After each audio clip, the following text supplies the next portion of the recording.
Hello friends, welcome to my channel. एक बार फिर आपका हम स्वागत करते हैं आपका अपने इस यूट्यूब चैनल पे। दोस्तों, ज्यामितीय रचनाओं से हम लोग पढ़ रहे थे। ज्यामितीय रचनाओं में आज का जो हमारा टॉपिक है वो समषष्टभुज से है। समषष्टभुज भी जिसे बोलते हैं, इंग्लिश में बोलते हैं हेक्सागोन। तो आज हम लोग एरिया ऑफ हेक्सागोन मतलब कि समषष्टभुज की क्षेत्रफल के बारे में हम लोग पढ़ेंगे। इससे रिलेटेड कैसे सवाल बन सकते हैं, ये होता क्या है, इसमें क्या क्या इम्पोर्टेंट चीज़ें होती हैं जो हमें जाननी ज़रूरी है, इसके बारे में हम लोग चर्चा करेंगे। जैसे कि आप बोर्ड पे देख रहे हैं, लिखा है कि 6 समान भुजाओं से पूरी तरह से बंद आकृति समषष्टभुज कहलाती है या समषष्टभुज कहलाती है। 6 समान आकृतियाँ होनी चाहिए, 6 समान भुजाएं होनी चाहिए। 1 2 3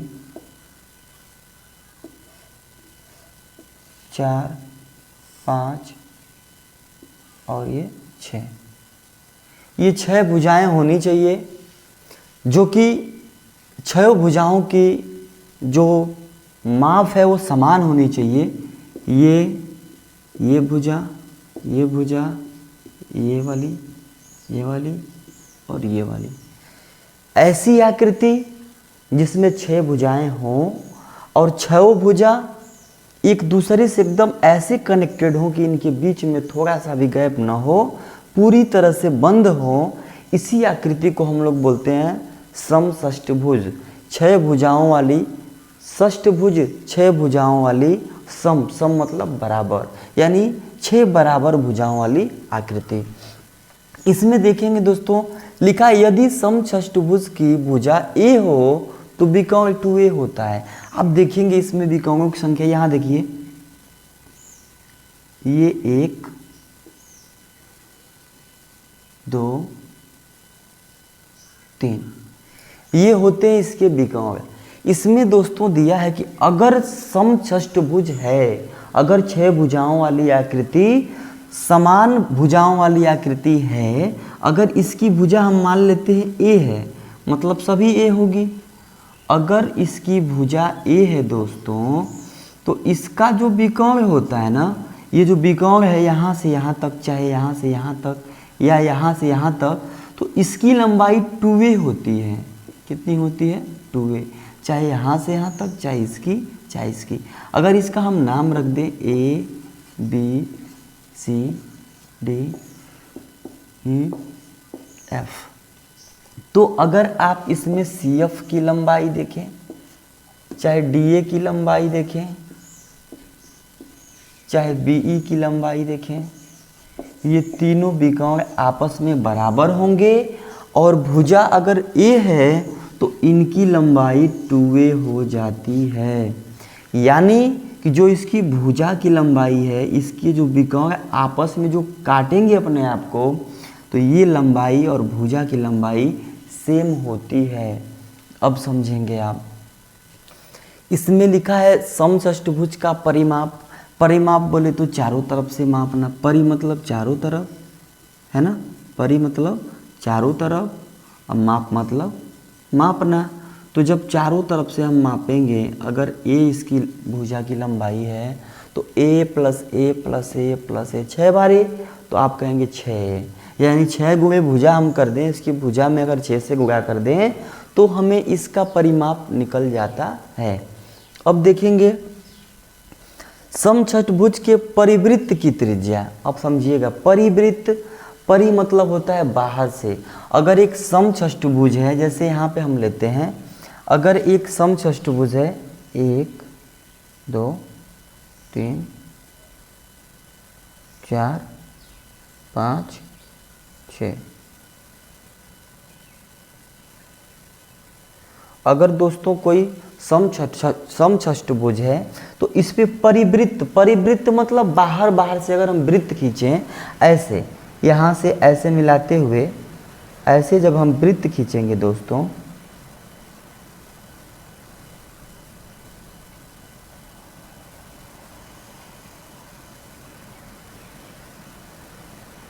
अगर हम समषष्टभुज से परिवृत्त एक खींचेंगे तो लिखा है इस समषष्टभुज की जो परिवृत्त की त्रिज्या होती है ना, जो इसकी त्रिज्या होगी, यहाँ केंद्र त्रिज्या आप जानते हैं कि किसी वृत्त को केंद्र से मिलाने वाली वह रेखा जो वृत्त के ऊपर स्थित हो, या वृत्त के ऊपर स्थित किसी बिंदु को केंद्र से मिलाने वाली रेखा त्रिज्या कहलाती है ना। तो लिखा है कि जब समषष्टभुज के परिवृत्त की त्रिज्या की बात करते हैं, बाहर बाहर जब एक हम परिवृत्त खींचते हैं, बाहरी बाहर वृत्त खींचते हैं, तो इसकी जो त्रिज्या होती है इसके भुजा के बराबर होती है। जो समषष्टभुज की भुजा है इसी के बराबर होती है। अगर इसकी भुजा ए रही होगी तो इसकी रेडियस जो होगी ये त्रिज्या वो भी ए होगी। अब हम आपसे कहें कि अगर इसकी त्रिज्या ए होगी तो इसका जो विकर्ण होगा वो 2a होगा। 2a क्यों होगा? आप जानते हैं कि व्यास जो है त्रिज्या का दोगुना होता है। अगर त्रिज्या a है तो यहाँ तो यहीं से तो रहेगी नहीं, ये चारों तरफ a होगी। कहीं भी वृत्त को हम मिला देंगे, कहीं भी मिला देंगे तो ये त्रिज्या इसकी क्या होगी? a होगी। जब ये a है तो यहाँ से यहाँ तक का 2a हो जाएगा। यानी इसकी जो हमने बताई कि इसके जो विकर्ण होते हैं तो 2a होते हैं। अगर 2a विकर्ण होते हैं तो यहाँ से यहाँ तक की लंबाई भुजा के बराबर होगी, जो जैसा कि मैंने बताया है ना। अब देखेंगे लिखा है समषष्टभुज के अंतःवृत्त की त्रिज्या।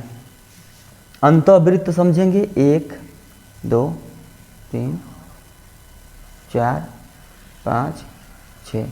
अगर समषष्टभुज है दोस्तों, इसके अंदर से हम वृत्त खींचे, अंदर से मतलब ऐसे,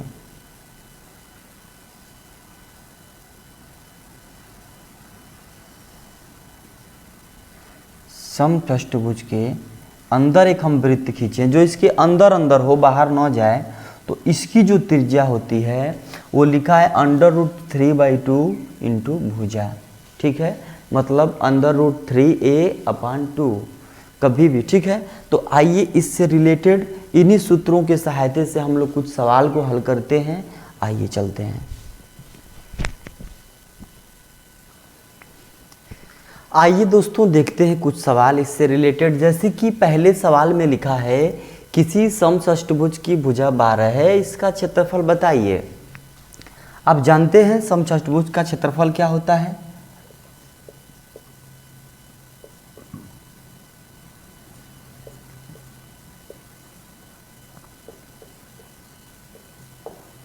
इसका क्षेत्रफल क्या होता है दोस्तों? आप कहेंगे 6 √3/4 का गुणे भुजा का वर्ग। यही होता है ना। अब आप देखेंगे यहाँ पे अगर हम लोग मान रख दें तो लिखा है 6 √3/4 √3/4 भुजा का स्क्वायर। भुजा क्या है? 12। आप कहेंगे 12 का स्क्वायर, 12 गुणे 12, 4 से काट दीजिए, 4 तिहाई 12। अब आप गुणा करेंगे तो 6 गुणे 3 गुणे 12 √3, ये हो जाएगा 36। 18 गुणे 12, 18 का 12 में गुणा करिए, 18 दूना 36 को 6 हाथ में लगा 3, 18 का 18 3 121, 216 √3। ये हो गया इसका क्षेत्रफल। और इसमें भुजा का स्क्वायर है तो इसमें भुजा 12 है, सेंटीमीटर थी, लिख देंगे सेंटीमीटर है, 12 सेंटीमीटर है तो सेंटीमीटर का स्क्वायर हो जाएगा, सेंटीमीटर का स्क्वायर हो जाएगा। ठीक है, ऐसे ही अगला क्वेश्चन देखते हैं दोस्तों। इसमें लिखा है एक समषष्टभुज का क्षेत्रफल 63 √3 सेंटीमीटर है, इसके भुजा की माप बताइए। ये क्षेत्रफल दिया है और क्षेत्रफल का फार्मूला क्या होता है? हमने बताया 6 √3/4 इंटू भुजा का स्क्वायर, यही तो होता है भुजा का स्क्वायर। और इसी का मान कितना दिया है? 63 √3। देखिए एक समषष्टभुज का क्षेत्रफल इतना दिया है, क्षेत्रफल का फार्मूला ये होता है। हमसे भुजा पूछ रहा है, निकल जाएगी भुजा। √3 से √3 कैंसिल हो जाएगा, 6 से काटेंगे, 6 से नहीं कटेगा, 3 से काट सकते हैं, 3 दूना 6, 3 से काटेंगे 21 तियाँ 63 है ना, ये 2 हो गया, ये 21 हो गया। अब इधर भुजा का स्क्वायर करेंगे आप, भुजा का स्क्वायर करेंगे तो ये 21 और 4 का गुणा हो जाएगा, 21 चौको होता है 84, अब बटे ये हो जाएगा 2 से काटेंगे तो 2 चौको 8, 2 दिन 42, तो भुजा का मान कितना हो जाएगा 42। भुजा का वर्ग बराबर जब 42, तो 42 को हम लोग जब भुजा बराबर निकालेंगे, भुजा का मान, तो भुजा का मान निकालेंगे तो √42 हो जाएगा, है ना, √42 हो जाएगा 42, बस ठीक है। अगर ये राशि ऐसी आएगी जो कि वर्ग के रूप में आएगी, जैसे ये 49 आ गई, 36 आ गई, तो आप जानते ही हैं उनका वर्गमूल निकाल लेंगे।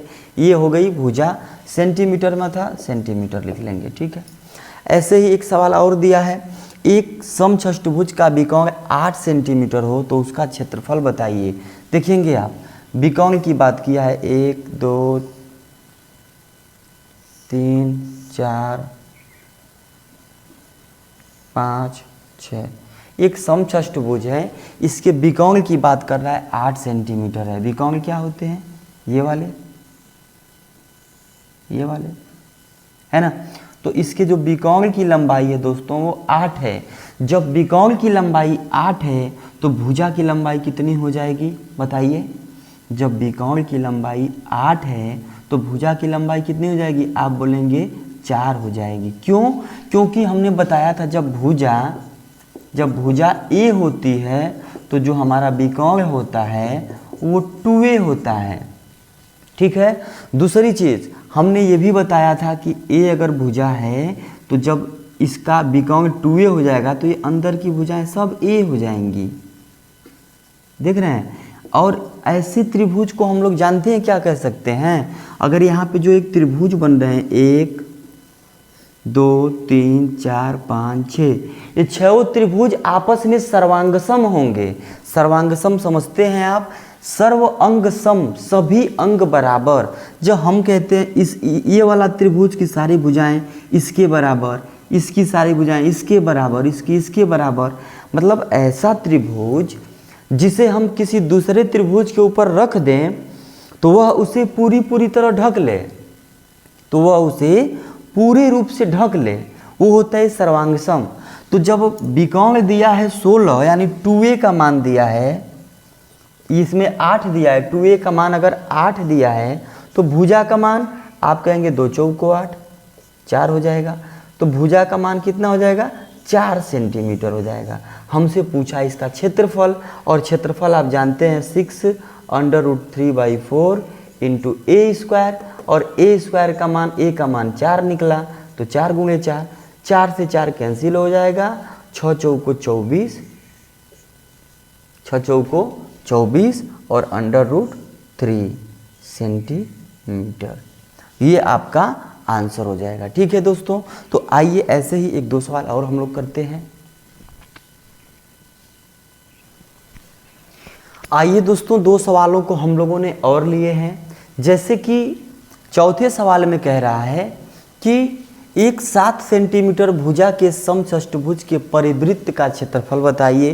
परिवृत्त का क्षेत्रफल देखेंगे आप, 1 भुजा, 2 भुजा, 3 भुजा, 4 भुजा, 5 भुजा, 6 भुजा।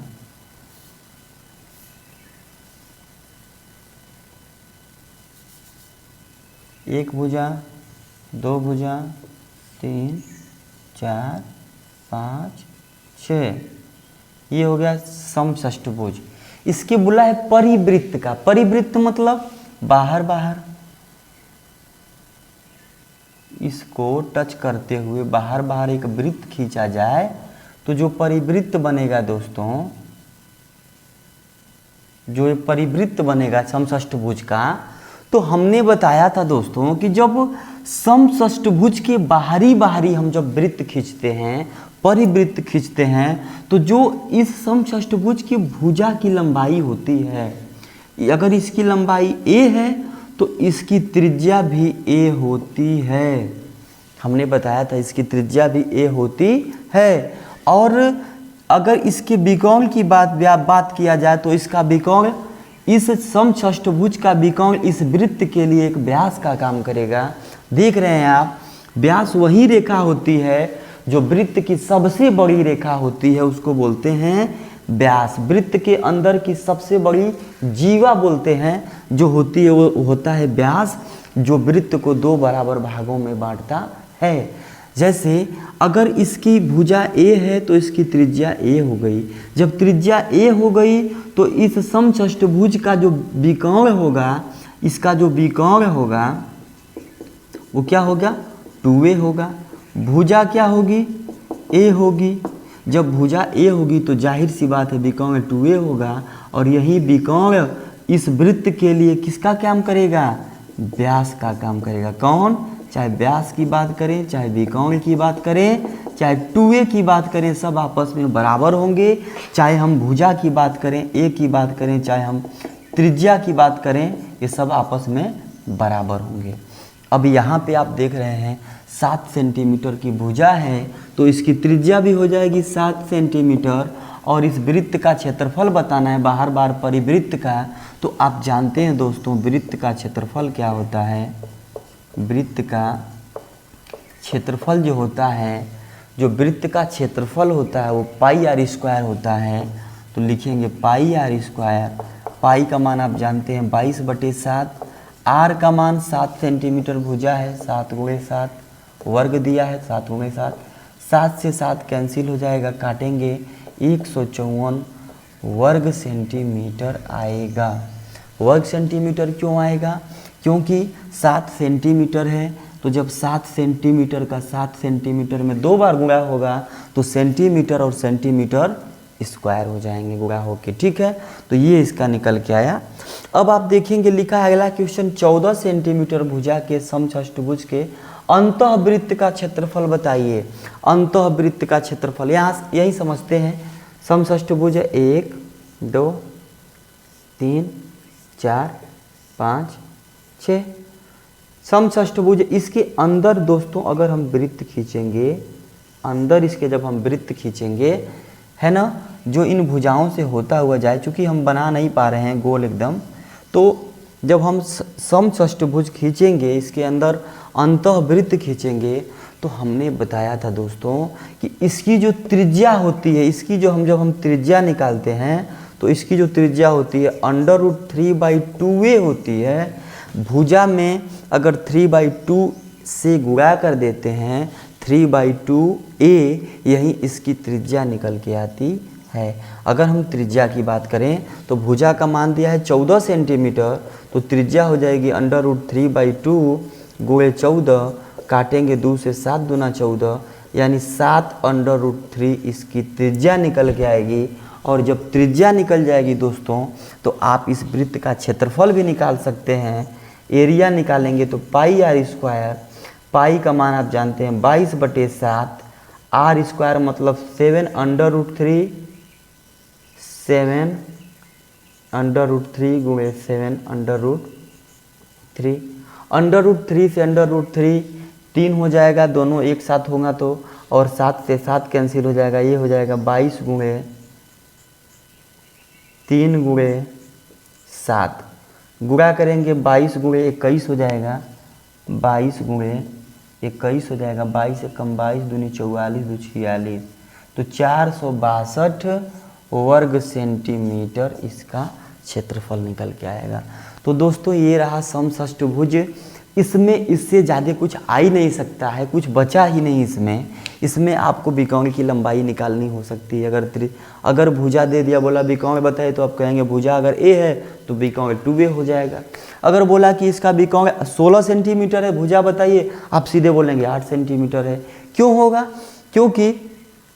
क्योंकि इसकी जो विकर्ण होते हैं और जो भुजा होती है, तो विकर्ण जो होता है इसके भुजा का 2 गुना होता है। क्षेत्रफल की रही बात, आपको हम ये भी बताते हैं, क्षेत्रफल हमने जो बताया 6√3/4 इंटू भुजा का वर्ग। अगर आप दोस्तों याद करेंगे, मैंने त्रिभुज पढ़ाया है, तो त्रिभुज का क्षेत्रफल जो होता है, कौन सा त्रिभुज? समबाहु त्रिभुज। समबाहु मतलब जिनकी तीनों भुजाएं बराबर हों। जब यहाँ से ये भी ए हो गया, ये भी ए हो गया, और ये भुजा भी इसकी ए है, त्रिज्या भी ये सब ए हो गई। इसका मतलब तीनों भुजाओं से बंद, अरे तीनों बराबर भुजाओं से बंद आकृति ही तो समबाहु त्रिभुज कहलाती है। इसका मतलब जो समबाहु त्रिभुज का क्षेत्रफल होता था क्या होता था, हम बताए थे √3/4a²। यानी ये एक त्रिभुज का क्षेत्रफल निकालना हो तब भी निकाल लेंगे इस फार्मूले पे, लेकिन समषष्ठभुज में कितने त्रिभुज हो जाएंगे, आप कहेंगे सर 6 त्रिभुज हो जाएंगे, इसलिए एक का भी निकाल के और 6 से गुणा कर देंगे तो ये बन जाता है फार्मूला 6√3/4a²। ठीक है दोस्तों, तो आज की वीडियो में सिर्फ इतना ही। उम्मीद करता हूँ वीडियो पसंद आई होगी, और कोई भी दिक्कत इससे होती है तो आप हमें कमेंट में, जो भी आपके सवाल होते हैं आप कमेंट में हमसे पूछ सकते हैं इससे रिलेटेड। हम कोशिश करेंगे आपके सारे कमेंट को इकट्ठा करके एक साथ उसका सॉल्यूशन बना के एक क्लास हम लेंगे। और इसी के साथ दोस्तों इस वीडियो का हम समाप्त करते हैं। मिलते हैं अगले वीडियो में कुछ और नई चीज़ों के साथ जिसका हमें क्षेत्रफल निकालना हो। तब तक के लिए जय हिंद दोस्तों।